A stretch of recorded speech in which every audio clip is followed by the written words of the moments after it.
Hello everyone. आज चाहिँ हामी क्लास 10 को फर्स्ट युनिट जुन छ हाम्रो ग्रेभिटी एन्ड फोर्स भन्ने युनिट छ जुन फर्स्ट युनिट फोर्स त्यसको ग्रेभिटी भन्ने टपिक पढिरहेछौँ। सुरुको भिडियोमा चाहिँ हामीले gravitation Newton's universal law of gravitation भनेको के हो, त्यसै गरी त्यसलाई इफेक्ट गर्ने विभिन्न फ्याक्टरहरू जुन छन् जस्तै मास डिस्टेन्सको फ्याक्टरहरू जुन छ तिनीहरू कुराहरू यथावत कुराहरू हामीले पढ्यौँ। आज चाहिँ हामीले ग्रेभिटी भनेको के हो त्यो पढ्न लागिरहेछौँ। सपोज यहाँ हामीले देखिरहेको छौँ एकजना हाम्रो रक स्टार छन् होइन। रक स्टार चाहिँ कहाँ छन् अरे भन्दाखेरि रक स्टार चाहिँ युएसएको हो होइन। त्यसै गरी हाम्रो यहाँहरूको काले दाई छन्, नो अफेन्स है, काले दाई चाहिँ जे होस् हाम्रो नेपालको हो होइन। के थियो सौगात मल्ल समथिङ थियो, उहाँलाई चाहिँ भन्न खोजे होइन। जे होस् एकजना काले दाई छन्, एकजना रक स्टार छन् यतापट्टि। सो के छ त भन्दाखेरि नेपाल र युएसए त ठ्याक्कै एकअर्काको अपोजिट छ। मैले जस्ट एउटा इक्जाम्पल लिनु खोजेको, सपोज नेपाल यहाँपट्टि छ भने युएसए ठ्याक्कै यसको अपोजिटमा छ। अब युएसए को मान्छे उभिँदा त स्ट्रेट वाइज यसरी उभिएको देख्छन्, तर नेपालको मान्छे के छ त ठ्याक्कै उल्टो जस्तो देखिन्छ। र नेपालको मान्छेलाई चाहिँ के हुन्छ त भन्दा अमेरिकाको मान्छे चाहिँ उल्टो उभिरहेको जस्तो हुन्छ होइन। सो दुईजना एकअर्कासँग कसरी उभिरहेछन् होला, यो हाम्रो काले दाई र यो हाम्रो रकस्टार दाई यसरी उभिनु सक्नुको कारण के होला त भन्दाखेरि that is due to gravitation. ग्रेभिटेसनले के गर्छ त, हामीले ग्रेभिटेसनलाई के डिफाइन गराएको थियौँ त, फोर्स टुवार्ड्स द सेन्टर। ठिक छ, फोर्स टुवार्ड्स द सेन्टर। र यसले के गर्छ त भन्दा ग्रेभिटेसनले के गर्छ भन्दाखेरि हामीलाई चाहिँ सेन्टरतिर तानिरहेको हुन्छ। ठिक छ, हाम्रो रक स्टारलाई पनि तानिरहेछ, हाम्रो कालो दाइलाई पनि सेन्टरतिर तानिरहेछ। अब दुईटालाई सेन्टरतिर तानेपछि के हो त भन्दा यिनीहरूलाई जुन फोर्स लगाउँछ त्यो सेन्टरतिर गइरहेछ भनेपछि यिनीहरू सुल्टो छन् कि उल्टो छन् कि बाँगेको छन् कि टेकेको छन् कि त्योसँग हामीलाई मतलब हुँदैन। जे होस् यिनीहरू अर्थको सर्फेसमा छन्, अर्थको सर्फेसमा टेकिरहेछन्। सो त्यो भएर चाहिँ उनीहरूलाई एउटा सर्टेन फोर्स लाग्छ, त्यो चाहिँ हो ग्रेभिटेसन। तर अब हामीले एउटा सर्टेन एउटा सिचुएसन लियौँ। कस्तो सिचुएसन लियौँ भन्दाखेरि सपोज जुन यहाँ हामीले एउटा सिचुएसन कुरा गरिरहेको छौँ, यहाँ के छ त भन्दा कुनै एउटा ह्युज मास छ है, कुनै एउटा ह्युज मास छ र त्यो मासले ऊभन्दा एकदमै स्मलर मास, ठिक छ, भेरी स्मल मासलाई के गरिरहेछ त, भेरी स्मल मासलाई पुल गरिरहेछ है। जस्तै मान्छे र अर्थको केस सोच्नुभन्दा मान्छेको मास कति धेरै सानो छ होला। अर्थको मास 10 टु द पावर सायद 21 केजीको अर्डरमा छ भने मान्छेको मास धेरै भए 500 केजी, ल म्याक्सिमममा ल 500 केजी होला भन्ने सपोज गरे। 10 टु द पावर 21 को अर्डर र 500 केजी त मिल्दैन। सो यहाँनिर एउटा ह्युज मासले चाहिँ भेरी स्मल मासले के गरिरहेछ त, पुल गरिरहेछ। सपोज मुनकै केस गर्दा पनि हुन्छ होइन, मुन पनि अर्थभन्दा धेरै नै सानो मास छ। मुन इज नेचुरल सेटेलाइट अफ अर्थ हो। सो के छ त अर्थ वरिपरि घुमिरहेछ। सो मुनको मास पनि अर्थको कम्पेरिजनमा एकदमै सानो छ। अब के गरियो त भन्दा जुन यो केसलाई चाहिँ हामीले यदि एउटा मास एकदमै ठुलो छ र अर्को मास त्योभन्दा चाहिँ सानो छ र लगभग कस्तो छ भन्दाखेरि त्यो मास चाहिँ जुन सानो मास छ नि, जस्तै हाम्रो काले दाई भनेको त स्मल मास हो, यो स्मल मास चाहिँ के छ त भन्दा सर्फेसमा यसरी टेकिरहेछ भने यस्तोलाई चाहिँ के भन्छ त, ग्रेभिटी भनेर भन्छ। ठिक छ, ग्रेभिटी भनेको चाहिँ just special case of gravitation हो है। Gravity is special case of gravitation. ठिक छ, अब यसलाई कसरी बुझ्न सकिन्छ भने अझै मजाले ग्रेभिटी र ग्रेभिटेसनमा मेन खास डिफ्रेन्स कहाँनिर आइदिन्छ भने सपोज ग्रेभिटेसन नाप्दाखेरि हामी दुईटा बडी बिचको यसरी सेन्टर बिचको डिस्टेन्स लिएर हुन्छ। तर ग्रेभिटीको केसमा के हुन्छ भने मेनली सपोज यो हाम्रो अर्थ भयो अथवा कुनै अर्को प्लानेट भयो, यदि मैले जुपिटरमा गरिरहेछ भने त्यसलाई जुपिटर्स ग्रेभिटी भनेर भन्छ। ठिक छ, यदि मैले भिनसमा गरिरहेछु भने त्यसलाई भिनसेस ग्रेभिटी भनेर भन्छ। अर्थमा गरिरहेछु र धेरै जसो केसेसहरू अर्थमै लिइन्छ, त्यसैले ग्रेभिटी भनौँ भने हामी चाहिँ जेनरली अर्थमै केही काम भइरहेछ है भन्ने कुरा बुझ्छौँ। सो अझै अलिकति हेरौँ यहाँ। सपोज एउटा मान्छे यहाँनिर उभिरहेछ, सपोज उसको सेन्टर यो पोइन्टमा छ होइन, उसको सेन्टर त्यो पोइन्टमा छ, अर्को सेन्टर यसरी जोड्दाखेरि के हुन्छ त, यति भनेको त अर्थको रेडियस हुन्छ। कुनै पनि एउटा सर्कल अथवा स्फियर छ भने त्यसको सेन्टरदेखि कुनै पोइन्टसम्म जोड्यौँ भने त्यो रेडियस हुन्छ। र जुन यति डिस्टेन्स छ नि, यति डिस्टेन्सलाई मैले डी भन्यो भने रेडियसको कम्पेरिजनमा यो डिस्टेन्स चाहिँ एकदमै सानो हुन्छ। ठिक छ, रेडियसको कम्पेरिजनमा यो डिस्टेन्स एकदमै सानो हुन्छ। सो जब हामीले सपोज यो डिस्टेन्स यतिलाई मैले ठुलो डी भनेर माने अरे है, अर्थको रेडियस भनेको आर छ होइन, र सर्फेसदेखि त्यो मान्छेको सेन्टर पोइन्टसम्म डिस्टेन्स डी छ भने यहाँनेरिको डिस्टेन्स भनेको मैले टोटल डिस्टेन्स डी लिएँ भने हाम्रो फर्मुला अर्थको मास भनेको ठुलो एम, यो मान्छेको मास भनेको एम हुन्छ भने फोर्स कति हुन्छ त भन्दा एफ इज इक्वल्स टु जी अर्थको मास इन्टु मान्छेको मास बाई डी स्क्वायर। र मलाई के थाहा छ त, डी स्क्वायर भनेको चाहिँ के हुन्छ भने आर प्लस डीको होल स्क्वायर लेख्न पाइन्छ, अर्थको रेडियस प्लस सर्फेसदेखि त्यो मान्छेको सेन्टरसम्म। र मेरो डी एकदमै सानो छ, यो डी एकदमै सानो छ भनेपछि मैले चाहिँ यसलाई के गर्न सक्छु त, बोलिदिन सक्छु। सो आर स्क्वायर भयो। सो ग्राभिटीको केसमा के हुन्छ भने अर्थ अथवा कुनै मासको रेडियस चाहिँ यति धेरै हुन्छ कि हामीले त्यो रेडियस लिन्छौँ र त्यो डिस्टेन्स जुन हुन्छ हो त्यो डिस्टेन्सहरूको बारे धेरै सोच्दैनौँ।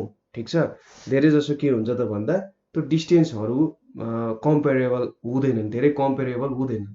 सो त्यति बेला चाहिँ त्यस्तो केसहरू आयो भने हामी जेनरली त्यसलाई ग्राभिटी भनेर चाहिँ टर्म गरेर हुन्छौँ। तर यति बुझ्दा हुन्छ कि अर्को अझै सिम्पल टर्ममा पनि बुझ्न सक्ने हो भने चाहिँ, अझै सिम्पल टर्ममा बुझ्दा के बुझ्न सकिन्छ भन्दाखेरि सपोज यदि हामीले चाहिँ कस्तो लियौँ भन्दाखेरि फोर्स अफ एट्र्याक्सन, ठिक छ, force of attraction with which earth pulls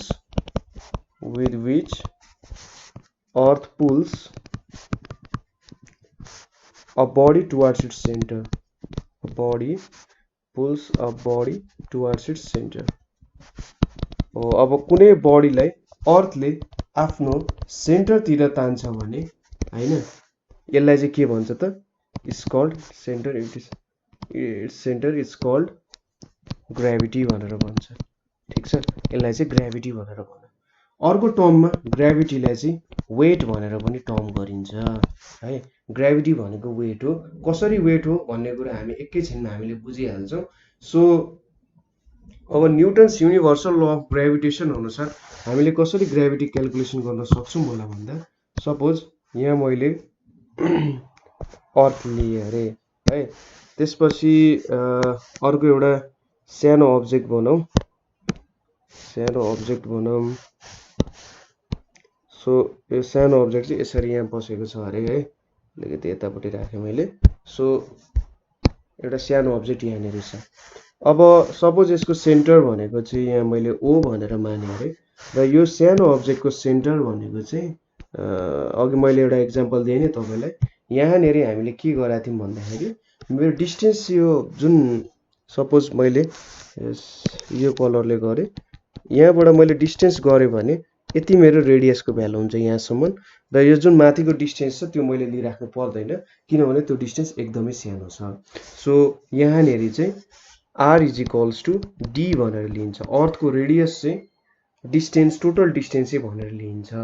so एउटा बडी अफ मास यम छ हामीसँग, त्यसै गरी अर्थको मास हामीसँग क्यापिटल एम छ हैन, र रेडियस चाहिँ कति छ त, आर छ। अब फोर्स भनेको के हुने भयो त, यहाँनिर g capital m by are square चाहिँ मेरो फोर्स हुने भयो। अब यो फोर्सलाई चाहिँ वेट भनेर पनि डिफाइन गरिन्छ। सो वेट भनेको चाहिँ के हो त, G M by are square भनेर भनिन्छ है। यदि मैले एम कन्स्टेन्ट राख्यो भने के हुन्छ त, एम भनेको चाहिँ मेरो सानो एम मैले कन्स्टेन्ट राख्यो भने मेरो ठुलो अर्थको मास त जहिले पनि कन्स्टेन्टै हुन्छ, सो त्यसलाई हेरिराख्नु परेन। तर मैले सानो एम चाहिँ कन्स्टेन्ट राख्यो भने सो डब्लुको भ्यालु के हुन्छ त, W is directly proportional to M by are square हुन्छ। सपोज मैले इक्वेसन 2 माने र यो भनेको मेरो इक्वेसन 1 भयो अरे है, यति कुरा मैले हेरेँ। अब यो इक्वेसन 2 ले के देखाउँछ त भन्दा, वेट अफ द बडी भनेको जुन अब्जेक्टले हामीलाई तानिरहेछ नि त्योसँग मेरो वेट डिपेन्डेन्ट हुने भयो। ठिक छ। यदि त्यो अब्जेक्टले मलाई त्यो अब्जेक्टको मास धेरै छ, मैले यो माथि देखाउनुको मतलब त्यो अब्जेक्टको मास धेरै छ भने मेरो वेट पनि धेरै हुने भयो। त्यो अब्जेक्टको रेडियस सानो छ भने मेरो वेट धेरै हुने भयो। त्यो अब्जेक्टको मास सानो छ भने मेरो वेट पनि सानो हुने भयो। त्यसै गरी त्यो अब्जेक्टको रेडियस ठुलो छ भने मेरो वेट सानो हुने भयो। सो यो चारवटा कन्डिसन जुन छ यसरी चाहिँ मैले डिफाइन गर्न सकेँ। मेरो वेट कसरी धेरै कसरी थोरै हुन्छ होला भन्ने कुरा चाहिँ यसरी मैले हेर्न सक्छु। सो अब हामीले क्यालकुलेट गर्दाखेरि मुनको ग्राभिटी चाहिँ अर्थको भन्दा 1/6 छ अरे। ग्राभिटी अफ मुन यो न्युमेरिकलहरुमा चाहिरहेको हुन्छ। ग्राभिटी अफ मुन भनेको चाहिँ 1/6 अफ ग्राभिटी अफ अर्थ हुन्छ है। 1/6 अफ ग्राभिटी अफ अर्थ हुन्छ। सो अर्थमा 0.5 मिटर जम्प हुन सक्ने मान्छे मुनमा चाहिँ कति जम्प हुन सक्ला त भन्दा 3 मिटर। ठिक छ। अर्थमा 0.5 मिटर जम्प हुन सक्ने मान्छे मुनमा गएर चाहिँ 3 मिटर जम्प हुन सक्छ। सो मुनमा गयो भने त्यो मान्छेको हाई जम्पको फ्युचर चाहिँ अलि राम्रै होला हैन। सो त्यसै गरी अर्थमा 10 केजी लिफ्ट गर्न सक्ने मान्छे मुनमा गएर 60 केजी लिफ्ट गर्न सक्छ। सो यो सबै केको करामत हो त भन्दा ग्राभिटी र वेटको करामत हो। यो सबै म्याजिक भनेको चाहिँ वेट र ग्राभिटीको कुराले ल्याउँछ। हामी वेटलाई अलिकति डिटेलली हेर्छौँ नै जस्तो लाग्छ मलाई। हाम्रो सिलेबसमा अलिकति वेट र ग्राभिटी भनेको के हो भन्ने कुरा चाहिँ जी अथवा एक्सेलरेसन ड्यू टु ग्राभिटी पढेपछि हामीले यो वेटको कुराहरू पनि हेर्छौँ र वेटलेसनेसहरू भन्ने कुराहरू पनि हेर्छौँ। So just stay with me है। अब यति कुरा हेरिसकेपछि हामीले अब ग्राभिटी र ग्राभिटेसन बीच के डिफरेन्स भयो त भन्दा जस्ट नामको मात्रै डिफरेन्स हो है। सपोज कसैले उसको टोटल नाम चाहिँ के छ अरे भन्दा राम कुमार जोशी भनेर छ अरे। जस्ट ऱ्यान्डम नेम हो। राम कुमार जोशी भनेर उसको नाम छ। सपोज मैले कुमार हटाइदिएँ भने राम जोशी मात्रै भन्यो भने यति फरक हो क्या। जस्ट हिज राम जोशी होइन, तर उसको प्योर टोटल नाम त राम कुमार जोशी हो नि त। सो हामीले यति कुरा हो कि ग्राभिटेसन भनेको एउटा जेनरलाइज केस हो होइन। जेनरलाइज भन्नुपर्दा सबै केसमा लाग्ने भनेको चाहिँ ग्राभिटेसन हो। ठिक छ। सबै केसमा लाग्ने भन्दा पनि यो पनि अझै लुज डिफिनेसन हो। सबै केसमा लाग्ने भन्दा पनि ग्राभिटेसन भनेको चाहिँ युनिभर्सल्ली हामीले यसरी डिफाइन गरेका छौँ भन्ने कुरा हो। ग्राभिटेसन अथवा गुरुत्वाकर्षणको नियम चाहिँ कसरी ल्याइयो त भन्दाखेरि ग्राभिटेसनको माध्यमबाट, जहाँ चाहिँ दुईटा बडी बिचको डिस्टेन्सको लिइन्छ भन्ने कुरामा लियो। अब त्यसलाई स्पेसलाइज गर्दाखेरि जहाँ चाहिँ अर्को मास एकदमै ठुलो हुन्छ र हामीले त्यहाँनेरि त्यो अब्जेक्टको रेडियसलाई कन्सिडर गर्छौँ एज डिस्टेन्स, त्यति बेला चाहिँ के भयो ग्राभिटी भन्ने भयो। तर त्यहाँनेरि तपाईँले ग्राभिटेसन लाउनुभयो भने के हुन्छ त तपाईँको झन् रिजल्ट चाहिँ अझै पर्फेक्ट आउँछ, एकुरेट आउँछ। तपाईँले ग्राभिटी लाउनु हो भने इनएकुरेसी आउँछ। तर त्यो इनएकुरेसी कस्तो हुन्छ भन्दा एकदम सानो इनएकुरेसी हुन्छ क्या। ठिक छ। सो ग्राभिटी जता लाउनु भनेको छ त्यता ग्राभिटीको नियम युज गर्नु होला होइन। अर्थको कुरा आयो भने त्यहाँनेरि तपाईँले ग्राभिटीको नियमहरू प्रयोग गर्नुपर्छ। त्यहाँनेरि धेरै केसेसहरू पनि छ, हामी बिस्तारै हेर्दै जान्छौँ। अब दुईटा हेभनली बडिज भनेर आएछ, तिनीहरू बिचको डिस्टेन्स छ भन्ने कुरा छ एन्ड देन छ भने हामीले चाहिँ ग्राभिटेसनकै नियम अप्लाई गर्नुपर्ने हुन्छ है। सो अब इफेक्ट्स अफ ग्राभिटी के हुन्छ होला त? हामीलाई ग्राभिटीले केमा फाइदा बेफाइदा अथवा असर प्रभाव पारेको छ होला भन्ने कुराहरू हेरौँ हामी। सो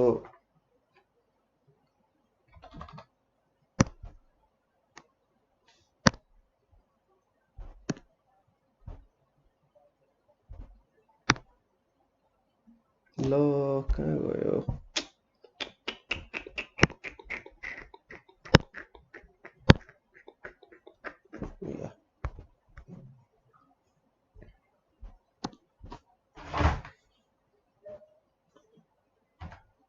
सो ग्राभिटीको एउटा फाइदा भनेको चाहिँ तपाईँ उभिन सकिराख्नु भएको छ नि, जुन तपाईँ यसरी उभिन सक्नु भनेको चाहिँ के हो त ग्राभिटीको एउटा फाइदा हो। हैन उभिएर बाहिर टल्ल परेर हेर्नु पनि एउटा ग्राभिटीको फाइदा हो यसरी। सो यो हाम्रो ग्राभिटीको पहिलो फाइदा भयो।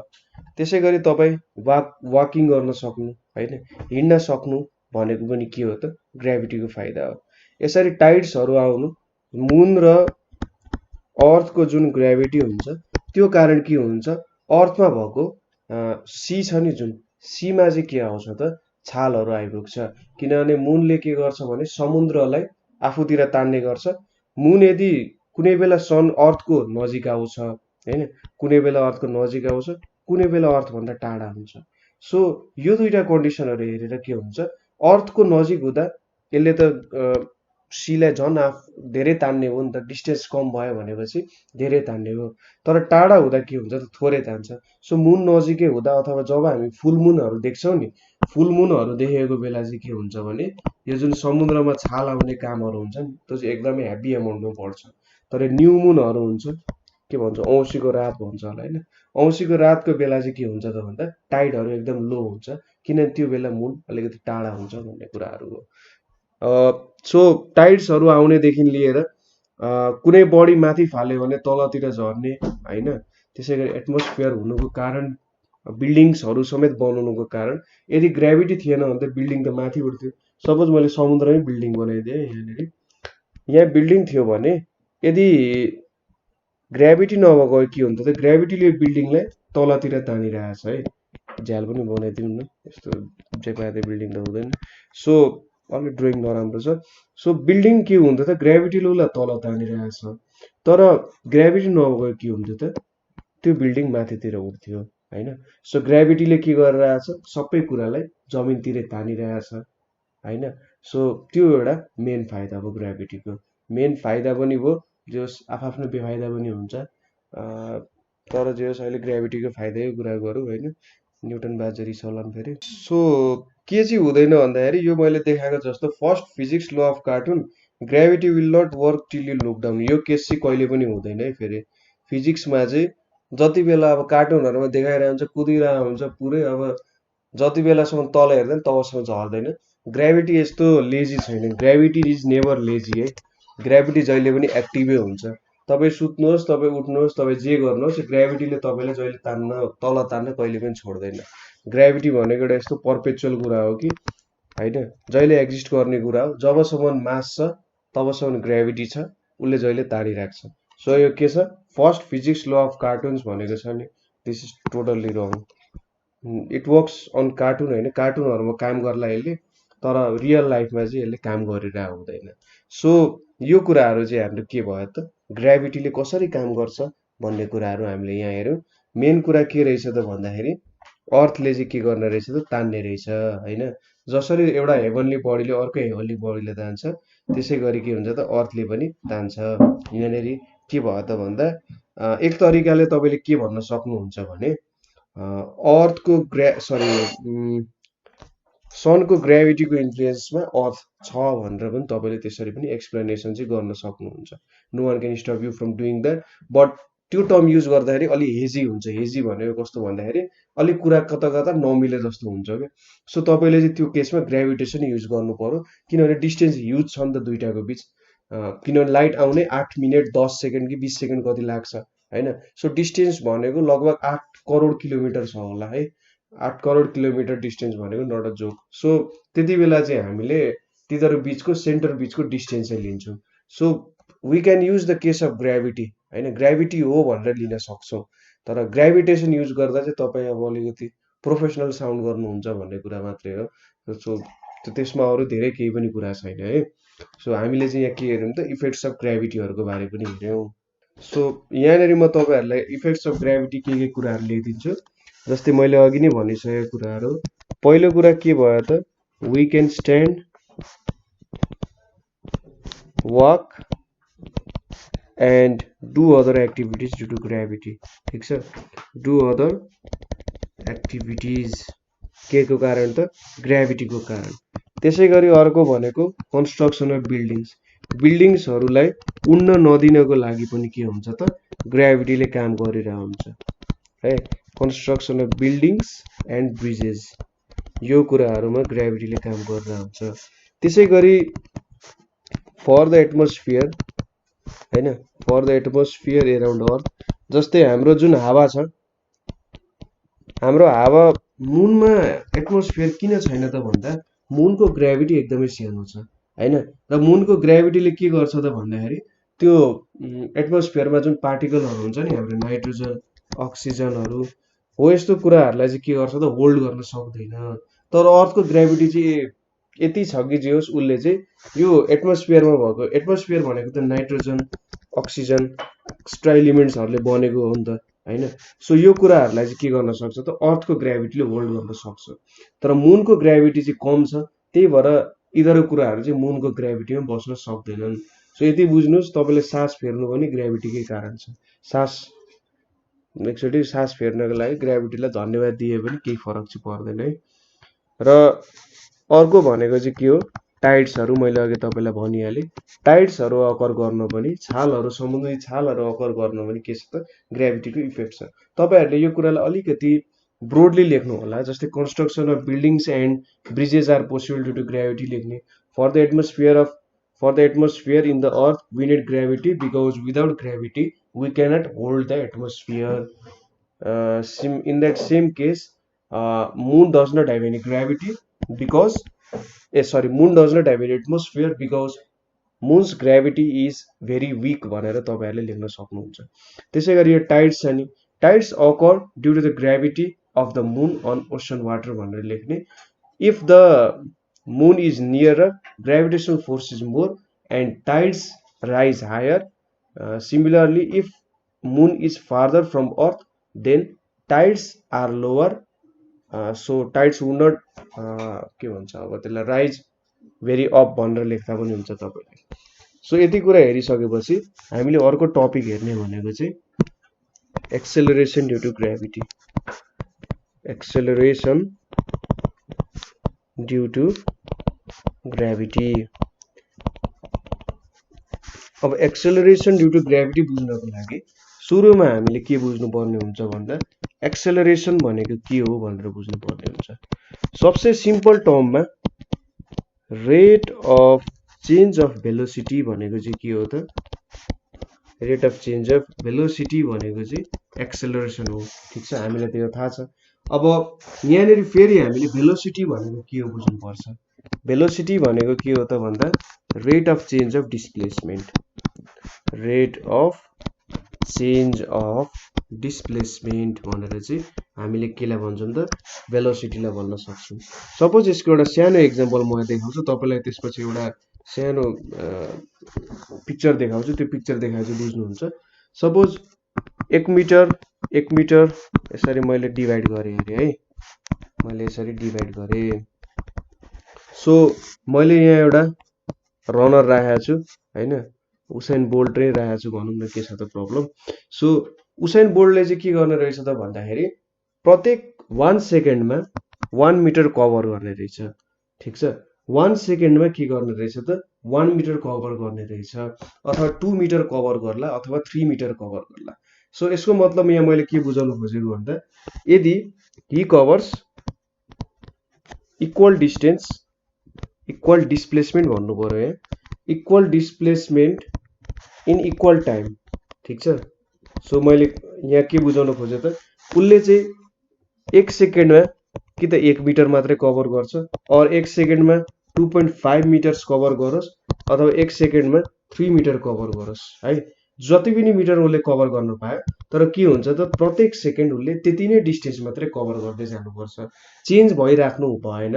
उसले चाहिँ त्यो समयमा 1 सेकेन्डमा चाहिँ सपोज उसले हामीले के भन्यो त भन्दा उसको rate of change of displacement भनेको चाहिँ 1 मिटर छ भनेर भन्यौं भने हामीले उसले प्रत्येक सेकेन्ड 1 मिटर डिस्टेन्स कभर गर्नु पर्यो। उसले धेरै पनि गर्न पाउँदैन, थोरै पनि गर्न पाउँदैन, 1 मिटर मात्रै कभर गर्न पाउँछ। यदि त्यस्तो केस हो र उसको डिरेक्सन चेन्ज भइरहेको छैन है, डिस्प्लेसमेन्टको लागि के छ त यो एउटा भेक्टर क्वान्टिटी हो र डिस्प्लेसमेन्टको लागि डिरेक्सन चेन्ज हुनु भएन।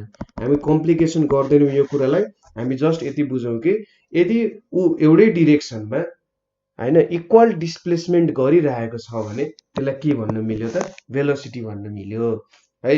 अब हामीले यहाँनेरि के भन्यौं, भेलोसिटी ठिक छ। अब rate of change of velocity भन्यो यहाँनिर। Rate of change of velocity भनेपछि सपोज हामी अघि के भनिरहेको थियौँ त, 1 सेकेन्डमा 1 मिटर उसको कभर गर्छ भन्यौँ। अब हामीले के भन्यौँ त भन्दा, सपोज प्रत्येक सेकेन्ड चाहिँ उसको भेलोसिटी 1 मिटर पर सेकेन्डले चेन्ज हुन्छ। ठिक छ, मैले के भने त, पर सेकेन्ड उसको भेलोसिटी चाहिँ के हुन्छ त, भेलोसिटी 1 मिटर पर सेकेन्डले चेन्ज हुन्छ। सो यसको मतलब हामीले के बुझ्न सक्यौँ त भन्दा, सो फर्स्ट सेकेन्ड उसले 1 मिटर कभर गर्यो भने दोस्रो सेकेन्ड उसले 2 मिटर कभर गर्नुपर्छ, तेस्रो सेकेन्ड उसले 3 मिटर कभर गर्नुपर्छ, चौथो सेकेन्ड 4 मिटर हैन। यसको मतलब पहिलो सेकेन्ड उसले 1 मिटर डिस्टेन्स कभर गर्यो, दोस्रो सेकेन्ड उसले 2 मिटर डिस्टेन्स कभर गर्नुपर्छ है। सो यो उसको पहिलो सेकेन्डको डिस्टेन्स 1 मिटर हो भने यो फर्स्ट सेकेन्डको, दोस्रो सेकेन्डको डिस्टेन्स भनेको चाहिँ यो भनेको दोस्रो सेकेन्ड। सो दोस्रो सेकेन्ड हाम्रो 1 सेकेन्डमा उसले 1 मिटर कभर गर्यो। त्यसै गरी तेस्रो सेकेन्डमा पुग्दाखेरि उसले 3 मिटर कभर गर्छ। ठिक छ, 1 सेकेन्डमा उसले 3 मिटर कभर गर्नुपर्ने हुन्छ। सो यदि कन्स्ट्यान्ट रेटमा एउटा भेलोसिटी चेन्ज भइरहेछ, हामी यहाँनिर इरेगुलर भेलोसिटी केही पनि लिँदैनौँ अहिलेको लागि। क्वेसन्सहरू आयो भने, न्युमेरिकल्सहरू आयो भने हामी इरेगुलर भेलोसिटीको कुरा गरौँला। तर यहाँनिर अहिले हामी जस्ट रेगुलरली के भइरहेछ त हेर्नु त, पहिलो सेकेन्ड 1 मिटर डिस्टेन्स कभर गर्यो, दोस्रो सेकेन्ड 2 मिटर, तेस्रो सेकेन्ड 3 मिटर। यसरी चाहिँ उसले रेगुलरली उसको एउटा सर्टेन इन्टरभलमा, सर्टेन टाइम इन्टरभलमा भेलोसिटी एउटा रेटमा चेन्ज भइरहेछ भने त्यो चाहिँ हाम्रो के भयो त भन्दा एक्सेलरेसन भयो। अब acceleration due to gravity. Acceleration due to gravity भनेको चाहिँ के हो भने, यदि ग्राभिटीले हामीमा एक्सेलरेसन कज गर्छ भने, ठिक छ, ग्राभिटीले एक्सेलरेसन कज गर्छ भन्नुको मतलब ग्राभिटीले गर्दाखेरि हाम्रो rate of change of velocity आउँछ। ठिक छ, ग्राभिटीको कारण हाम्रो एउटा rate of change of velocity आउँछ भने त्यो चाहिँ के हुन्छ त, हाम्रो एक्सेलरेसन ड्यु टु ग्राभिटी हुन्छ। र म अहिले फिगरेटिभली देखाउँछु भन्दै थिएँ, एउटा फिगर हेरौँ सुरुमा। सो यो फिगरमा चाहिँ के छ त भन्दाखेरि यहाँनिर मैले एउटा what a 10 metre per second down does to velocity of 3 balls. यहाँ के छ भने एउटा बल चाहिँ स्टार्टेड अप एट 10 मिटर छ, यो स्टार्टेड एट 0 र स्टार्टेड डाउन 10 मिटर। सो पहिलो बलले के गर्छ भन्दाखेरि, सपोज उसले चाहिँ एउटा सर्टेन हाइटमा पुग्छ सुरुमा, त्यसपछि तल झर्न थाल्छ। यो सेकेन्ड बल चाहिँ के छ त भन्दा 0 मिटर पर सेकेन्डमा के हुन्छ त स्टार्ट हुन्छ, र अर्को बल चाहिँ 10 मिटर पर सेकेन्डमा स्टार्ट हुन्छ। सो यसको यहाँ हेर्नु त भेलोसिटी कति छ त भन्दाखेरि यसको 10 20 यहाँनिर 20। एक्सेलरेसन भनेको के हो हेरिराख्नु भएको छ नि, एक्सेलरेसन 10 मिटर पर सेकेन्ड हुनु भनेको के हो त भन्दा प्रत्येक चोटि उसको भेलोसिटी चाहिँ 10 मिटर पर सेकेन्डले बढिरहेछ। ठिक छ, हेर्नु त 10 मिटर पर सेकेन्ड स्क्वायर भनेको के हो त, प्रत्येक चोटि उसको भेलोसिटी चाहिँ 10 मिटर पर सेकेन्ड स्क्वायरले बढिराख्नु भनेको चाहिँ के हो त भन्दा acceleration 10 metre per second square हुनु हो। ठिक छ, पहिलोचोटि डिस्टेन्स उसले 10 मिटर कभर गर्छ, त्यसपछिको उसले अर्को सेकेन्डमा कभर गर्ने डिस्टेन्स 20 मिटर हो, त्यसपछि 30 मिटर, त्यसपछि 40 50 60 हुँदै कहाँसम्म छ त्यो अनुसार छ। सो यो फिगर अलिकति बुझ्नको लागि म अलिकति तपाईहरुलाई एक्सेलरेसन ड्यु टु ग्राभिटी र ग्राभिटीले कसरी काम गर्छ त्यो कुरा बुझाउँछु, त्यसपछि यो फिगर तपाईहरुलाई टोटली क्लियर हुन्छ। तर यहाँनेरि पनि एउटा टेन्टेटिभ आइडिया चाहिँ आयो होला तपाईहरुले यहाँ के देखाउन खोजेको हो भनेर। ठीक छ, यो चाहिँ हामीले जुन यो फर्स्ट छ, यो मेरो फर्स्ट फिगर हो भने, यो मेरो सेकेन्ड थर्ड हो भने, फर्स्ट फिगरमा चाहिँ यस्तो सोच्नुस् तपाईले एउटा बल माथि फाल्नुभयो अरे र उ चाहिँ के भयो त 10 मिटर पर सेकेन्डले हिँडिरहेछ र झर्यो अरे त्यसपछि, किनभने तपाईले एक्सपिरियन्स गर्नु भएको छ एउटा बललाई माथि फाल्नु भने एउटा सर्टेन हाइटमा पुग्छ र फेरि तल झर्छ। एउटा बललाई के गर्नुभयो तपाईले यसरी हातबाट सिधै खसाल्नुभयो माथि नहाली, केही पनि भेलोसिटी नदिई खसाल्नुभयो। ठीक छ, र लास्टको जुन हाम्रो थर्ड नम्बरको बल छ, थर्ड नम्बरको बललाई चाहिँ मुनि फाल्दाखेरि 10 मिटर पर सेकेन्ड को भेलोसिटीले फाल्नु हो भने यसको एक्सेलरेसनमा कति चेन्ज आउँछ due to acceleration due to gravity भन्न खोजेको हो। सो आशा छ यो फिगर बुझ्नुभयो। सो अब एक्सेलरेसन ड्यु टु ग्राभिटी भनेको खासमा के हो त भन्दा, सपोज मैले एउटा अर्थ यसरी बनाएँ, सपोज यो हाम्रो अर्थ भयो हैन, अर्थमा अब के भइरहेछ भन्दा सपोज एउटा बल छ, यसरी एउटा बल मैले बनाएँ। अब यो बल चाहिँ के भइरहेछ भन्दा यसरी तलतिर खसिरहेछ अरे हैन। कुनै एउटा सर्टेन हाइट, सपोज मैले यो हाइटलाई कति लिएँ त h लिएँ अरे, यो हाम्रो अर्थ भयो, यसको रेडियस r छ। यो बललाई त यसले तल तान्छ हैन।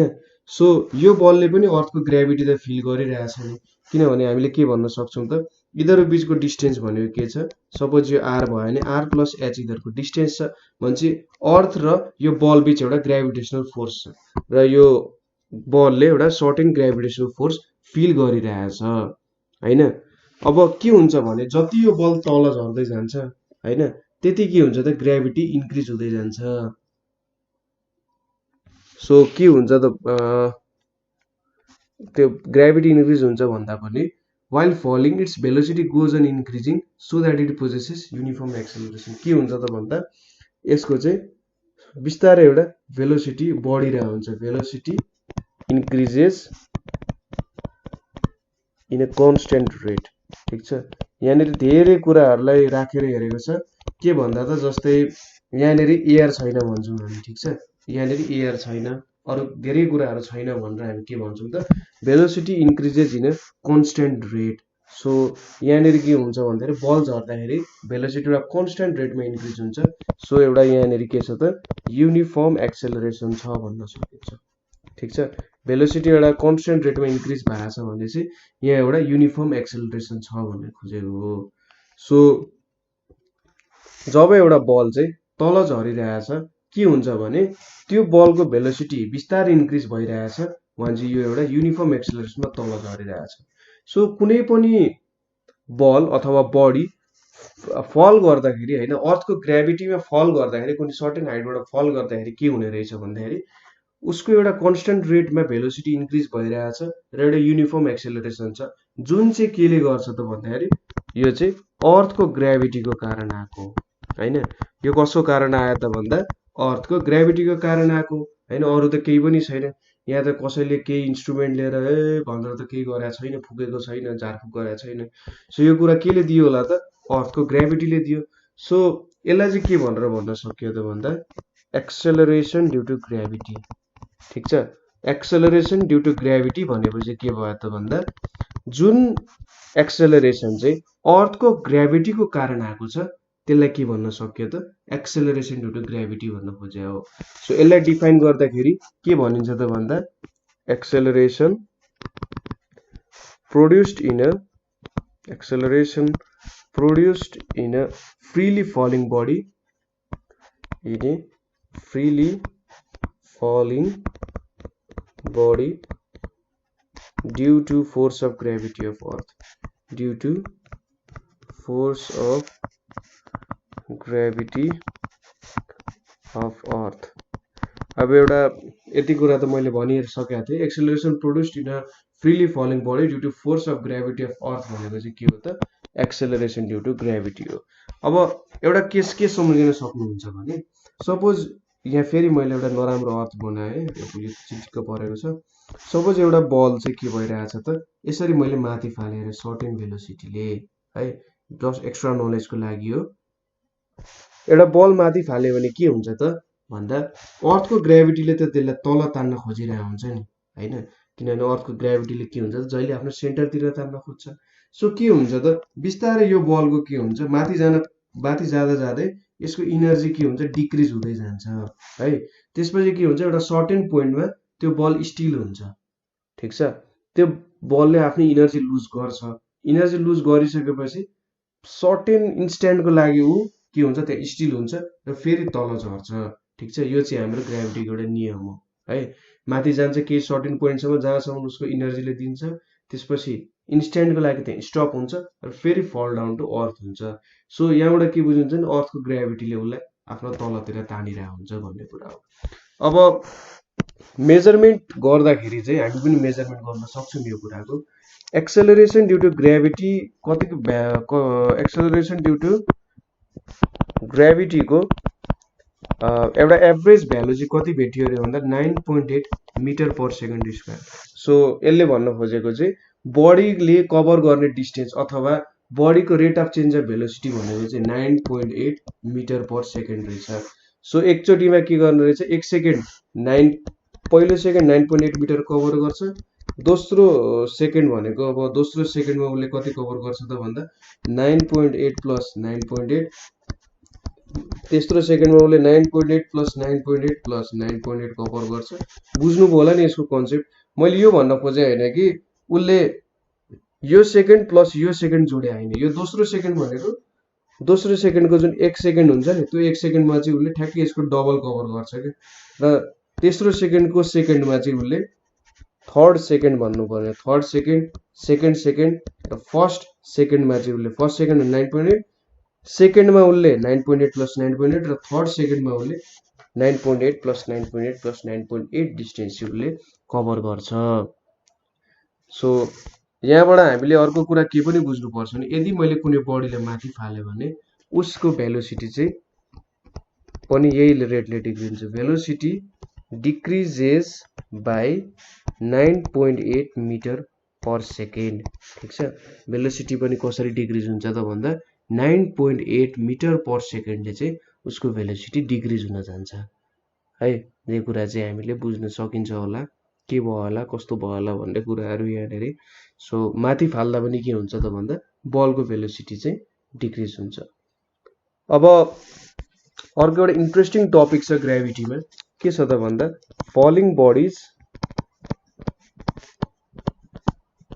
Falling bodies and acceleration due to gravity भन्ने एउटा टपिक छ। सुरुमा अलिकति म यसको बारे एक्सप्लेन गर्छु र त्यसपछि चाहिँ तपाईहरुलाई यो कुराको एउटा सानो फिगर पनि देखाउँछु। सो के भयो त भन्दा पहिले चाहिँ हाम्रो टोलेमी भन्ने मान्छे नै होला, टोलेमी मान्छेले चाहिँ थ्योरी त धेरै निकाले हैन, हि इज रेस्पेक्टेबल पर्सन, किनभने एउटा लजिकल थ्योरी त दिन खोजे तिनले भन्ने कुरा चाहिँ मान्छु म। जे होस् धेरै कुरा रङ थियो होला, तर के पनि हो भन्दाखेरि लजिकल रिजनिङ दिन खोजे कि यस्तो हुन्छ होला नि भनेर, प्रुफ चाहिँ खोजेनन् तर दिन खोजे, सायद टोलेमी नै जस्तो लाग्छ। तिनले के भने त भन्दा सपोज मैले कुनै एउटा सर्टेन हाइटबाट एउटा फिदर र एउटा कोइन झारे भने के हुन्छ त भन्दा फिदर चाहिँ उसले के भने त छिटो पुग्छ, सर्फेसमा छिटो छुन्छ भनेर भने हो पनि हैन। किन भन्दाखेरि हामीले एक्सपेरिमेन्ट यही आफैले तपाईहरुले भिडियो हेरिराख्नु भएको छ होला, भिडियो हेर्दा हेर्दै तपाईले एउटा एक्सपेरिमेन्ट के गर्नु भने एउटा फिदर र एउटा कोइन झार्नु हैन। ठीक छ, छिमेकीको कुखुरा छ भने एउटा प्वाख निकाल्दा छिमेकीले मार्दैन होला, जोस एउटा प्वाख लिएर आउनु, प्वाख र एउटा के गर्ने त बल झार्ने, ठ्याक्कै झार्दाखेरि के हुन्छ त तपाईले के देख्नुहुन्छ, फिदर चाहिँ छिटो पुगिरहेको हुन्छ भन्ने कुरा देखिन्छ। So Ptolemy was right then हैन त, कि टोलेमी त्यसो राइट थियो होला त भन्दाखेरि ग्यालिलियो ग्यालिलीले त्यसपछि के गरे भन्दा ग्यालिलियो ग्यालिली जोस one of my favourite person, जोस खतरा लाग्छ मलाई। ग्यालिलियो ग्यालिलीले चाहिँ त्यो बेला के गरे भन्दा एउटा लिनिङ टावर अफ पिजा थियो हैन, फिगर हेरौँ न यसको। सो यो लिनिङ टावर अफ पिजाबाट चाहिँ के गरे भन्दा दुईटा आइरन बलहरू खसालेछन् के, दुईटा आइरन बलहरू। ठिक छ, यहाँ दुईटा यसरी दुईटा मान्छेको टाउकोमा लाग्न आँटिरहेछ नि। सो यहाँ दुईटा आइरन बल खसाले। अब दुईटा आइरन बल खसालेपछि के भयो त भन्दा के भयो होला, क्यान यु गेस कि यो दुईटा बल डिफ्रेन्ट रेटमा झर्यो होला र के छ त भन्दा एउटा मास m1 छ, अर्कोको मास m2 छ है। ल late m1 is greater than m2 पनि। सो कुनै एउटा कन्डिसन चाहिँ यहाँ मिट भइरहेछ। सो अब के भयो होला त भन्दा जब यो दुईटा m1 र m2 आइरन बलहरू तिनले फाले, टु एभ्रिवान सरप्राइज हैन, यो दुईटा बल चाहिँ एकैचोटि ग्राउन्डमा छोड्यो क्या, दुईटा बलले के भयो त एकैचोटि ग्राउन्डमा छुन गयो। सो अब को चाहिँ राइट भयो त, टोलेमीले भनेको थिए एउटा फिदर र एउटा बल सँगै झार्ने हो भने। सो के हुन्छ त भन्दा जसको वेट धेरै छ है, अब यहाँनिर एक्ज्याक्ट कुरा के आयो भन्दाखेरि वेटको कुरा आउँछ हेरेरी। टोलेमीले के भन्यो होला त जुन चाहिँ बडी भारी छ त्यो सुरुमा झर्छ भने, तर ग्यालिलियो ग्यालिलीले के गरे भन्दा दुईटा छुट्टै मास भएको आइरन बल झारे, एउटा मास आइरन बलको भारी छ अर्को कम छ। सो झार्दाखेरि के भयो त दुईटा के भयो सँगै जमिनमा छुन पुगे। सो को चाहिँ राइट छ त, किनभने दुईजनाले छुट्टा छुट्टै पेरिफेरीमा आफ्नो एक्सपेरिमेन्ट गरे हैन, तर दुईटै आफ्नो ठाउँमा राइट छन् भन्ने कुरा पनि हो। सो सरी यो टोलेमी रहेन रहेछ, एरिस्टोटल रहेछ। म चाहिँ टोलेमी भनिरहेको थिएँ अघिदेखि। एरिस्टोटलले चाहिँ दिएको रहेछन् थ्योरी। सो एरिस्टोटल भनेको त अब खतरा मान्छे भइहाल्यो, उनको बारे त केही कुरै गर्नु पर्दैन। एरिस्टोटल भनेको चाहिँ अब युरिका युरिका भन्दै बाहिर नाङ्गे कुद्ने मान्छे हुन्। तिनको फ्लोटेसनको लो पनि सायद हामी एकछिनपछि पढ्छौँ होला। सो एरिस्टोटल जो यिनले एउटा थ्योरी दिए, त्यो बेलामा अब एरिस्टोटलले दिए भनेपछि जे कसैले अब काट्ने कुरा पनि आएन। सो यहाँनिर के भयो त भन्दा अब को चाहिँ राइट भयो त? ग्यालिली राइट हो कि हाम्रो एरिस्टोटल राइट हो कि न्यू जेनेरेसन राइट हो कि ओल्ड जेनेरेसन राइट हो त? अब त्यो कुराहरू धेरै कुराहरू त्यहाँनिर आउन थाल्यो। अब त्यो एक्सपेरिमेन्ट भनेको चाहिँ को राइट हो, एक्ज्याक्टली को राइट छ भन्ने कुरा चाहिँ डिटरमाइन गर्नको लागि त्यति बेला कसैले पनि सकेन त्यो कुरा। को चाहिँ एक्ज्याक्टली राइट हो भन्ने कुरा कसैले पनि भन्न सकेन। सो को राइट हो भन्ने कुरा चाहिँ रोबर्ट बोयलले मात्रै भन्न सके हैन। रोबर्ट बोयलले आएर के एक्सपेरिमेन्ट गरे त भन्दाखेरि elephant and feather fall at the same rate during free fall भनेर भने। र यो कन्डिसन कतिखेर भन्ने भन्दाखेरि सपोज यो हात्तीको मुखमा हामीले अक्सिजन लाउनै पर्यो हैन। सो कति बेला त when there is no air resistance, ठिक छ। यो कन्डिसन कति बेला सेटिस्फाई हुने रहेछ त भन्दा when there is no air resistance. Air resistance नभएको बेला के हुने रहेछ त भन्दा यहाँ चाहिँ यो कन्डिसन सेटिस्फाई हुने रहेछ। सो यसको लागि हामीले कति वर्ष कुर्नु पर्यो होला थाहा छैन मलाई, तर यो एक्सपेरिमेन्ट भनेको चाहिँ यसलाई के भन्छ त हाम्रो गिनी फिदर एक्सपेरिमेन्ट भनेर पनि भन्छ अथवा कोइन फिदर एक्सपेरिमेन्ट पनि भन्छ, ठिक छ। कोइन फिदर एक्सपेरिमेन्टमा के भयो त भन्दा एउटामा कोइन र एउटा फिदर राखिएको छ हैन। यो चाहिँ कसले दियो त? रोबर्ट बोयलले है। रोबर्ट बोयलले चाहिँ यो एक्सपेरिमेन्ट निकाले। रोबर्ट बोयलले के गरे त भन्दा एउटामा एयर भएको राखे, अर्कोमा भ्याक्युम है। र भ्याक्युममा के गरे त यिनले सबै भ्याक्युम भनेको सबै एयर बाहिर निकाल्नु। एयरमा गर्दा के भयो त कोइन छिटो पुग्ने भयो, किनभने यो कोइन त जे छ अलि भारी हुन्छ। सपोज यस्तो सोच्नु न, हावामा तपाईँले एउटा कोइन र एउटा पेपर राखेर तल झार्नु भने के हुन्छ त कोइन छिटो पुग्छ। कोइनको के भन्छ अलि डेन्सिटी ज्यादा हुन्छ नि त, डेन्सिटी ज्यादा हुन्छ, पेपरको अथवा यो फिदरको डेन्सिटी कम छ। तर जब भ्याक्युम भयो, हावा थिएन, त्यति बेला इन्ट्रेस्टिङ कुरा चाहिँ के भयो भने यो कोइन र यो फिदर चाहिँ के भयो त सँगसँगै एउटै रेटमा झरे, ठिक छ। के भएछ त भन्दा यो कोइन र यो फिदर एकैचोटि झरे। जसरी यहाँ हात्ती र एउटा कोइन सँगसँगै झरे नि अथवा फिदर सँगसँगै झरे नि, यहाँ पनि के भएछ त कोइन र फिदर चाहिँ के भयो त सँगसँगै तल झरे। सो यसको मतलब यहाँबाट के बुझ्नु पर्यो भने हावा नहुँदा एयर अथवा एयर नहुँदा अथवा इन भ्याक्युम हामीले के भन्न सक्ने रहेछौँ त भने हावा नहुँदा हामीले के भन्न सक्ने रहेछौँ त acceleration due to gravity is always same, ठिक छ। हावा नहुँदा acceleration due to gravity for any mass is always same, ठिक छ। Any mass is same. यसलाई अझै राम्रो तरिकाले लेख्नु होला है। हाम्रो स्टेटमेन्ट हामीले के पायौँ त भन्दा रोबर्ट बोयलले जुन फिदर र कोइन एक्सपेरिमेन्ट गरे, फिदर र कोइन एक्सपेरिमेन्टबाट acceleration due to gravity for all body is same irrespective of their masses. So माससँग डिपेन्ड हुँदैन, बडीको साइजसँग डिपेन्ड हुने हो होइन। जस्ट हामीले ग्राभिटीको लागि कुन सर्फेस युज गरेका छौँ त्योसँग डिपेन्ड हुने हो।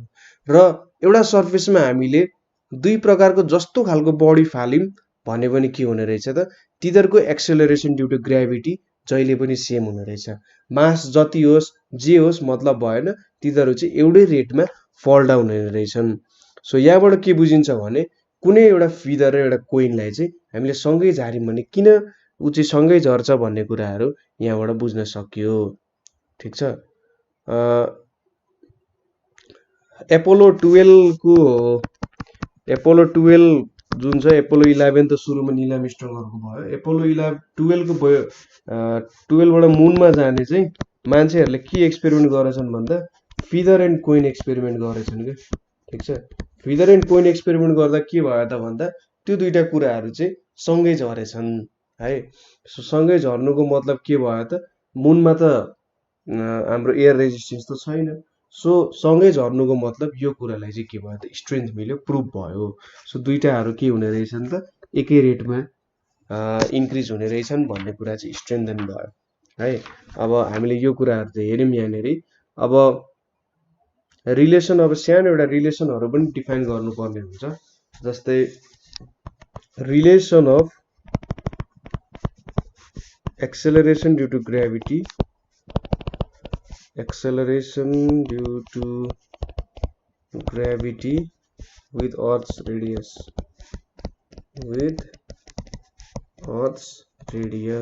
so Earth's radius सँग acceleration due to gravity के रिलेसन छ भन्ने कुराहरू चाहिँ हामी हेरौँ यहाँ थोरै। सो यो भयो मेरो अर्थ है, अलिकति मोटो अर्थ भएछ, अलिक पातलो बनाऊ। सो अर्को भनेको अब मैले सानो एउटा बडी राख्नु पर्यो। सो यो बडी यहाँनिर राखेर टक्क। सो यति रेडियस भनेको कति छ त भन्दा अलिकति धेरै भयो होला, ल ठिक छ। यो भनेको हाम्रो रेडियस भयो, यो हाम्रो सेन्टर भयो। यो बडीको सेन्टर यहाँनिर छ, यो मास एम भयो, यसको मास ठुलो एम छ।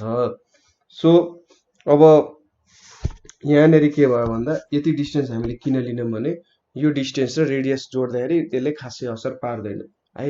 सो यहाँबाट हामीलाई के थाहा छ त भन्दा फोर्स भनेको के हुन्छ त G M M by are square हुन्छ। ल्याङ्ग्वेज लेख्नु होला, consider let M be mass of earth भनेर होइन। M be mass of earth, M भनेको के हो त मास अफ अर्थ है। त्यसै गरी एम भनेको के हो मास अफ अब्जेक्ट भनेर लिने होइन, र आर भनेको चाहिँ radius of earth. So let M be mass of the earth, small m be mass of object and r be the radius of the earth. So according to Newton's law of gravitation, the force of attraction is given by F is equals to gmm by r square. यसलाई equation 1 भन्यो। अब हामीलाई के थाहा छ त by Newton's second ल, by Newton's second ल के छ त भने फोर्स भनेको चाहिँ के हुन्छ मास इन्टु एक्सेलरेसन हुन्छ होइन। फोर्स भनेको मास इन्टु एक्सेलरेसन। अब यसलाई हामी एमजी लेख्छौँ।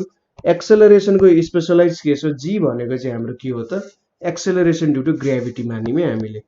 एक्सेलरेसन हो तर हामीले चाहिँ अर्थद्वारा दिएको एक्सेलरेसन भएर यसलाई एक्सेलरेसन ड्यू टु ग्रेभिटी भनेर यसलाई नामाकरण गर्यौँ। अब यसलाई चाहिँ मैले इक्वेसन 2 भनेर माने। अब यहाँनिर लाग्ने फोर्स भनेको त यो फोर्स र यो फोर्स त आखिर इक्वल हुन्छ होइन। कुनै बडी एक्सेलरेट भयो भने त्यहाँनिर के हुन्छ त फोर्स लाग्छ, र यो फोर्स किन इक्वल भयो भन्दा हामी एउटै बडी सानो मासमा यो अर्थको फोर्स लागिरहेछ र यिनीहरू बीच कति फोर्स छ भन्ने कुरा चाहिँ क्यालकुलेट गरे हो नि। सो यिनीहरू दुईटा चाहिँ के भयो त यहाँ इक्वल भयो भने g m m by are square is equals to m g भयो, र सानो एम काट्यो। सो जी भनेको कति भयो त G M by are square चाहिँ के भयो त हाम्रो एक्सेलरेसन ड्यू टु ग्रेभिटी। तपाईँले यहाँबाट के देख्न सक्नुहुन्छ भने यो मास भनेको यो जुन सानो मास छ त्यो हो, र त्यो मास यदि फल भइरहेको थियो भने होइन यहाँनिर के देखिन्छ जुन एक्सेलरेसन छ यिनीहरूको त्यो त यो सानो एममा डिपेन्डेन्ट छैन, त्यो अर्थको मास अथवा जुन मासमा फल भइरहेछ त्यो मासमा डिपेन्ड छ। सो यहाँबाट पनि के बुझिन्छ भने एक्सेलरेसन ड्यू टु ग्रेभिटी है, एक्सेलरेसन ड्यू टु ग्रेभिटी भनेको चाहिँ independent of mass of body भन्ने कुरासँग एक्सप्लेन गर्न सक्यो। Independent of mass of body भन्ने कुरा यसले एक्सप्लेन गर्यो है। सो यहाँबाट अब suppose G and M are constant, then G and M are constant हो भने चाहिँ के हुन्छ त भने स्मल जी को भ्यालु चाहिँ inversely proportional to 1 by are square हुन्छ। सो यसले के बुझाउँछ त भन्दा यदि मेरो रेडियस डिक्रिज भयो भने ठिक छ, मेरो रेडियस सानो भयो भने के हुन्छ त मेरो एक्सेलरेसन ड्यू टु ग्रेभिटी के हुन्छ त इन्क्रिज हुन्छ है। रेडियस डिक्रिज भने acceleration due to gravity increase हुन्छ। त्यसै गरी रेडियस इन्क्रिज भयो भने के हुन्छ त मेरो एक्सेलरेसन ड्यू टु ग्रेभिटी चाहिँ के हुन्छ त डिक्रिज हुन्छ। सो यो कुराहरू चाहिँ रेडियसको रिलेसनसँग भयो है। अब सपोज हाम्रो अर्थ चाहिँ कस्तो सेपको छ भन्दाखेरि यसरी इक्वेटरतिर बल्ज आउट भएको छ, यस्तै त छैन, ओभलै भयो होइन। सो अलिकति एक्ज्याक्ट अर्थको सेप चाहिँ बन्न सकिएन, तर सपोज यस्तै सेपको छ, अलिकति बाहिरतिर बल्ज आउट, इक्वेटरतिर बल्ज आउट भएको छ। सो यहाँबाट के हुन्छ त भन्दा सपोज यो इक्वेटर हो भने यो इक्वेटरको रेडियस हुन्छ, यो पोलको रेडियस हुन्छ। हाम्रो इक्वेटरको रेडियस चाहिँ पोलको रेडियस भन्दा के छ धेरै हुन्छ कि, किनभने हाम्रो साइडतिर चाहिँ अलिकति अलिक फैलिएको छ र मासतिर भन्दा साइडतिर फैलिएको छ। सो यसको मतलब इक्वेटरतिर चाहिँ के हुन्छ, जिई थोरै हुन्छ र पोलतिर धेरै हुन्छ, किनभने इक्वेटरतिर रेडियस धेरै छ र हाम्रो ग्राभिटी चाहिँ रेडियससँग इन्भर्सली प्रोपोर्सनल छ। सो यसको मतलब हाम्रो पोलतिर चाहिँ के भयो त, ग्राभिटेसनल फोर्स ज्यादा हुने भयो इक्वेटरहरू भन्दा है। यो कुराहरू चाहिँ जो कहिलेकाहीँ तपाईहरुलाई सर्ट क्वेसनमा सोध्न सक्छ। सो यहाँनिर हामीले त्यो कुराहरू हेर्यौं र यो भनेको चाहिँ हाम्रो के हो भन्दा शेप अफ अर्थसँग कसरी चेन्ज हुन्छ। सपोज अब अर्को टपिक हामी हेर्न गइरहेका छौं, variations in value of g. यहाँनिर नै हेर्छौं यो कुराहरू, variations in value of g due to certain कन्डिसन्सहरु हामी हेर्छौं। सो पहिलो कन्डिसन के छ त, variation of g due to shape of earth, variation of g due to shape of earth, अर्थको शेप अनुसार चाहिँ हाम्रो जी कसरी चेन्ज हुन्छ भन्ने कुरा हो। सो यसको लागि सानो एउटा अर्थ बनाऊ, मिनी अर्थ, यतिको ठिकै हुन्छ होला। सो अब यहाँनिर के छ त भन्दा सपोज अर्थको यो इक्वेटरको रेडियस भयो, यो हाम्रो पोलको रेडियस भयो। अब हाम्रो जी को फर्मुला के छ भने G M by are square छ। अब सपोज इक्वेटरतिरको जीई भनेको के भयो त, जीएम बाई आरई को स्क्वायर भयो, यसलाई 1 माने मैले हैन, र पोलतिरको जी भनेको जीपी भनेर लिए भने मैले जीएम बाई आरपी को होल स्क्वायर भयो, यहाँनिर 2 भयो। अब हामीलाई के थाहा छ त भन्दा यहाँनिर जीई भनेको चाहिँ डाइरेक्टली प्रोपोर्सनल टु 1 बाई आरई भयो, आरई को स्क्वायर, र जीपी भनेको पनि के भयो त 1 बाई आरपी को स्क्वायर भयो। अब आरई चाहिँ के छ त, आरपी भन्दा ठुलो छ भने हैन, आरई चाहिँ आरपी भन्दा ठुलो छ भने इन्भर्स रिलेसन छ भने चाहिँ जीपी चाहिँ जीई भन्दा ठुलो हुने हो। सो पोलमा भ्यालु जति छ इक्वेटरमा त्यो भन्दा सानो हुन्छ र एक्सपेरिमेन्टली पनि त्यही भेट्यो। ठीक छ, एट इक्वेटोरियल रिजन तिर के भेटियो त भन्दा जी को value 9.78 metre per second square भेट्यो। त्यसैगरी एट पोलमा के भेट्यो त, पोलर रिजन भन्नु मिल्ने, पोल्स तिर कसरी भेट्यो भन्दाखेरि जी भनेको चाहिँ 9.83 metre per second square. So average भनेको हामीले दुईटालाई एभरेज गर्दाखेरि जी को भ्यालु चाहिँ 9.8 मिटर पर सेकेन्ड स्क्वायर हुन गयो है। सो यसरी चाहिँ हामीले जी लाई 9.8 मिटर पर सेकेन्ड स्क्वायर भनेर लेखेको हो। अब अर्को भेरिएसन भनेको चाहिँ हामीले हेर्नु पर्ने र हामीले सायद न्युमेरिकलमा पनि सोध्छ होला जस्तो लागिरहेको छ मलाई। सो यो केस हामीले हेर्नु पर्ने हो। सो यति बेला के हुन्छ, अर्को भनेको चाहिँ variation of G with height from surface of earth, with height from surface of earth। ठीक छ, सो अर्थ को सर्फेस बाट सर्टेन हाइट मा छ भने जुन हाइट चाहिँ हामी लिन सक्छौं त्यति बेला जी को भ्यालु के हुन्छ भनेर उले सोधिरहेछ। सो हेरौं यो केसमा के हुँदो रहेछ। सो यहाँनेर एउटा अर्थ भयो हाम्रो र सर्टेन हाइट मा एउटा के छ त, एउटा बडी छ। सो यो बडी र अर्थ को सपोज यतिको डिस्टेन्स, यो भयो सेन्टर, यो भयो सेन्टर। अब यति भनेको हाम्रो के भयो त, रेडियस को भ्यालु भयो, यो हाम्रो के भयो, रेडियस को भ्यालु भयो र हियर टु हियर बाट यहाँनेर मैले हाइट लिए है। यति भ्यालु भनेको चाहिँ मैले के पाए त, हाइट भनेर पाए। सो यो मास m छ अनि यो मास हाम्रो ठुलो m छ।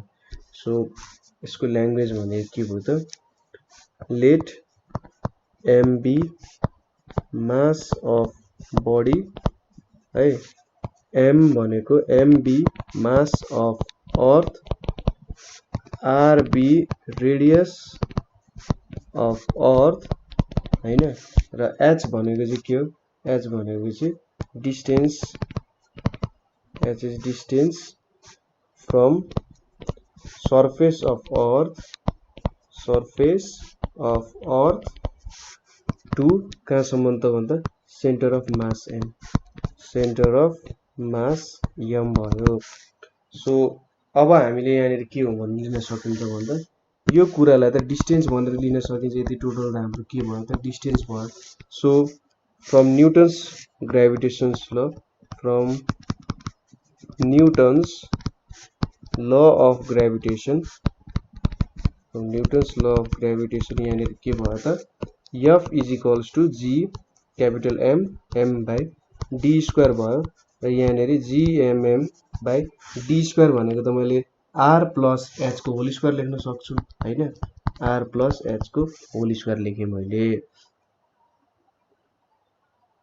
है। त्यसै गरी यहाँनिर यो फोर्स भनेको त सपोज के हुन्छ भने यसलाई मैले F1 माने भने यो भनेको F1 is equals to mg1 पनि लेख्न सकिन्छ। सो यसलाई मैले A माने र यसलाई मैले B माने भने के भयो त फ्रम A एन्ड B यहाँनिर के हुने रहेछ त भन्दा mg1 is equals to gmm by R plus H को होल स्क्वायर। सो g1 भनेको कति भयो त gm by R plus H को होल स्क्वायर। सपोज अब अर्को कन्डिसन के सपोज गरौँ भने यो बडी चाहिँ के थियो अरे अर्थको सर्फेसमा थियो अरे यसरी सर्फेसमा थियो भने मैले g माने भने के हुन्छ त यसको g भनेको चाहिँ यसलाई मैले g नै माने भने है कलरले गरौँ होला g भनेको चाहिँ कति हुन्छ त भन्दा gm बाई R स्क्वायर हुन्छ हामीले अगाडि नै हेरिसक्यौं। सो यदि यो बडी यो सर्टेन हाइटमा छ भने यसको ग्राभिटी भनेको कति हुने भयो त भन्दा gm by R plus H को होल स्क्वायर हुने भयो र यदि सर्फेसमै छ भने gm बाई R स्क्वायर भयो। सपोज यसलाई मैले c माने यसलाई मैले d माने है कता कता इक्वेसन लेख्यो। सो अब मैले के गर्छु त डिवाइडिङ यहाँनिर मैले डिवाइडिङ गरे dividing equation d by c गरे भने के हुन्छ त d मा मेरो के छ g1 छ g1 बाई g भनेको यहाँनिर के भयो gm by R plus H को whole square divided by gm by R square भयो। सो अब यसलाई कसरी लेख्न सक्यो त g1 बाई g सरी यहाँनिर g1 हो g1 बाई g भनेको gm by R plus H को whole square into R square हुनुपर्ने एकदमै ठिक छ R स्क्वायर बाई gm भयो यहाँनिर gm क्यान्सल हुने भयो। सो g1 बाई g भनेको के हुने भयो त यहाँ R by R plus H को होल स्क्वायर लेख्न सक्यो यसरी हैन। सो यहाँबाट के बुझिन्छ त हेर्नु त अब R प्लस H त R भन्दा त ठुलो हो हैन। सो g1 भनेको के हुने भयो त g भन्दा के हुने भयो सानो हुने भयो सरी ठुलो लेखेछु मैले g1 भनेको के हुने भयो हाम्रो g भन्दा सानो हुने भयो हैन किनभने सपोज g1 भनेको त के हुने भयो त R by R plus H को होल स्क्वायर इन्टु g हुने भयो। सो यसको मतलब यहाँबाट के लेख्न सकिन्छ यो भ्यालु त लेस देन 1 छ भन्नुको मतलब यो भ्यालु त के हुने भयो g भन्दा अझै सानो आउने भयो नि। सो यदि हामी चाहिँ हाइट इन्क्रिज गराउँदै गयौं भने के हुने रहेछ त हाम्रो एक्सेलरेसन ड्यू टु ग्राभिटी चाहिँ के हुने रहेछ कम हुने रहेछ भन्ने कुराहरु थाहा पाइयो।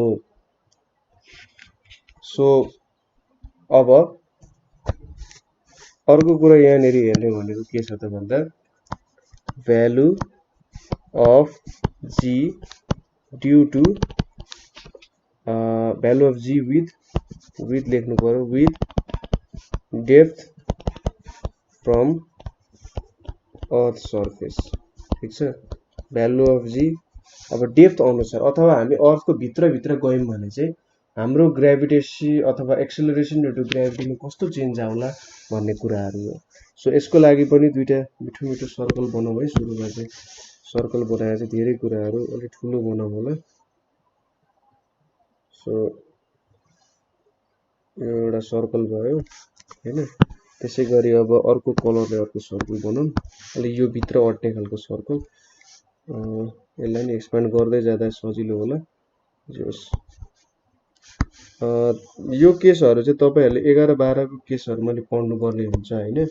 तर अब यहाँनेर हामीले एउटा टेन्टेटिभ आइडिया चाहिँ लिनुपर्ने हुन्छ कसरी काम गर्छ भनेर। सो टेन्टेटिभ आइडिया लिनको लागि चाहिँ सायद त्यो कोर्समा युज गरे हो। त्यस रमाइलो कुरा छ यो कुराहरू, जो त्यति गाह्रो पनि छैन। सो यहाँनेर मैले एउटा भित्र सर्कल बनाए है। के छ त दुईटाको सेन्टर एउटै छ, ठीक छ, दुईटाको सेन्टर एउटै छ। तर यहाँनेर के सपोज गर्छौं भन्दा यति डिस्टेन्स भनेको हाम्रो रेडियस आर हो हैन। र त्यसै गरी यहाँदेखि यहाँसम्मको जुन एउटा डिस्टेन्स छ यसलाई चाहिँ के मानिन्छ त यति डिस्टेन्स भनेको x हुन्छ है। अनि मोटो रहेछ यति गरौँ। सो यति डिस्टेन्स x हुन्छ भने यो डिस्टेन्स भनेको हाम्रो r माइनस x हुने हो, किनभने यति टोटल डिस्टेन्स r छ, यति डिस्टेन्स हाम्रो x छ भने यो डिस्टेन्स भनेको हाम्रो कति हुने हो त r माइनस x हुने हो। तपाई के गर्नुहुन्छ, यो सर्फेस जुन रेडियस r भएको सर्फेस छ त्यहाँबाट खनेर जे होस् यो डिस्टेन्स x सम्म पुग्नु पर्यो। यति डिस्टेन्स x ट्राभल गर्नु भने त अब r माइनस x रेडियस भएको अर्थको मात्रै बच्ने भयो। सो अब यहाँनेरि पनि त्यही कुरा हो। सपोज यति यो सेतो पार्ट जुन छ, सेतो पार्टको मास m छ अरे, यो कुन रङ हो जो ठुलो पार्टको मास टोटल मास m छ, र जुन यो सेतो पार्ट हामी लिइरहेको छौं त्यसको मास सानो m छ अरे। अब यहाँबाट हामीले के लेख्न त, सपोज मास अफ अर्थ भनेको m हो, m भनेको के हो मास अफ अर्थ, त्यसै गरी r भनेको radius of earth, radius of अर्थ हो हैन। अब यहाँनेरि हामीले के गर्न सक्छौं, g भनेको के हुन्छ त एक्सेलरेसन ड्यू टु ग्रेभिटी भनेको gm/r² हुन्छ। अब डेन्सिटी भनेको के हुन्छ त मास बाइ भोल्युम हुन्छ, हामीलाई थाहा छ डेन्सिटीको फर्मुला। सो मास भनेको यसलाई मैले इक्वेसन a लेख्छु है, मास भनेको मैले के लेख्न सक्छु डेन्सिटी इन्टु भोल्युम। अब अर्थ एउटा स्फियर हो, टेन्टेटिभली स्फियर हो भने स्फियरको भोल्युम भनेको चाहिँ 4/3 पाई इन्टु रेडियसको क्युब हुन्छ, ठीक छ। स्फियरको भोल्युम भनेको 4/3 पाई आर क्युब हुन्छ। सो यहाँ के आयो त 4/3 pi R cube into density आयो मास भनेको। सो यो कुरा मैले इक्वेसन 1 मा हाल्छु, यसलाई b भन्यो भने so putting b in a गरियो भने के हुन्छ त g भनेको चाहिँ g into 4/3 pi R cube by r² हुन्छ। अब यहाँनेरि यो r² चाहिँ तलकै r² हो, यो r² र यो क्यान्सल भयो अनि डेन्सिटी पनि छ। सो यहाँनेरि के आयो त value g rho 4/3 pi R आयो, यसलाई मैले इक्वेसन c भनेर माने। अब यो डेप्थ x मा जाँदाखेरि त अब नयाँ रेडियसको भ्यालु त कति हुन्छ त r माइनस x हुन्छ हैन। सो मेरो नयाँ g1 भनेर लिए मैले, g1 भनेर लिए भने gm बाइ सरी सानो m लिनु पर्यो, किनभने यो x जति भएको भाग यो भाग छ नि जुन हाम्रो यो भाग जति, यो भाग त मास त क्यान्सल आउट भइसक्यो, किनभने हामी त x डिस्टेन्स भित्र छिरिसक्यौं भने यो येल्लोले ड्याश गरेको पार्ट हामीसँग छैन। अब यो जुन व्हाइट पार्ट मात्र छ नि त्यही मासले मात्रै g लाई कन्ट्रिब्युट गर्ने भयो र यतापट्टि r माइनस x छ। सो यहाँनेरि अब के हुने भयो त भन्दा g यो मैले सानो m लिए r माइनस x को होल स्क्वायर हुने भयो है। अब मास भनेको के हुन्छ त तपाईले पानीको डेन्सिटी लिनु भयो अरे, पानीको डेन्सिटी लिँदा तपाईले 1 ग्लास पानी लिनुभयो, अर्कोचोटी 1 जार पानी लिनुभयो, डेन्सिटीमा त केही असर पार्दैन किनभने पानी भनेको त्यही हो, त्यहाँ भित्र प्याक भएको मोलिकुल त्यही हो। सो हाम्रो डेन्सिटीमा केही पनि असर पार्दैन, पार्ने भनेको भोल्युममा असर पार्ने हो हैन। सो डेन्सिटी भनेको ओरिजिनल हुन्छ, v भनेको के हुन्छ त 4/3 पाई r माइनस x को होल क्युब चाहिँ हाम्रो के हुने भयो भोल्युममा हुने भयो।